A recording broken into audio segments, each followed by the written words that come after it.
എണ്ണത്തിൽ നമ്മൾ ഒരുപാടുണ്ട്, സമ്പത്തുണ്ട്, ആയുധങ്ങളുണ്ട്. എന്നിട്ടും എന്തുകൊണ്ട് ഈ ഗതി വന്നു? അള്ളാഹു നമ്മുടെ ഉള്ളിലേക്ക് ഇട്ടുകൊടുത്ത ഒരു അസുഖമുണ്ട് സഹോദരങ്ങളെ. അതായത് വഹൻ. എന്താണ് ഈ വഹൻ? ഈ ദുനിയാവിനോടുള്ള വല്ലാത്തൊരു ആർത്തിയാണത്. പണത്തോടും പദവിയോടും കെട്ടിപ്പൊക്കുന്ന വലിയ വീടുകളോടുമൊക്കെയുള്ള അതിരില്ലാത്ത സ്നേഹം. അത് കൂടുമ്പോൾ സ്വാഭാവികമായും മറ്റൊരു കാര്യം സംഭവിക്കും. മരണത്തെ വല്ലാതെ ഭയക്കും. സ്വന്തം സുഖസൗകര്യങ്ങൾ നഷ്ടപ്പെടുമോ എന്ന്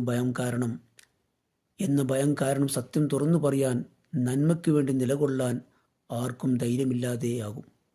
എങ്ങനെയെങ്കിലും ജീവിച്ചു പോയാൽ മതിയെന്ന സ്വാർത്ഥതയിലേക്ക് ചുരുങ്ങും. നമ്മുടെ ഹൃദയങ്ങളിലെ ആത്മീയതയുടെ കനൽ കെട്ടുപോയതാണ് യഥാർത്ഥ പ്രശ്നം. ശത്രുക്കളുടെ ആയുധങ്ങളുടെ മൂർച്ചയല്ല, മറിച്ച് നമ്മുടെ ഉള്ളിലെ ഈ ഭയവും സ്വാർത്ഥതയുമാണ് നമ്മെ ദുർബലരാക്കുന്നത്.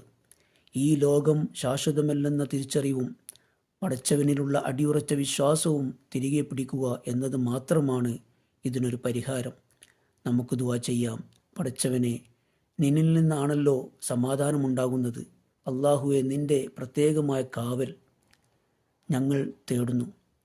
രാജ്യങ്ങളുടെ നാശത്തിനും സമ്പത്ത് വ്യവസ്ഥയുടെ തകർച്ചയ്ക്കും കാരണമാകുന്ന ഈ പ്രതിസന്ധിയിൽ നിന്ന് ലോകത്തിന് മോചനം നൽകണമേ.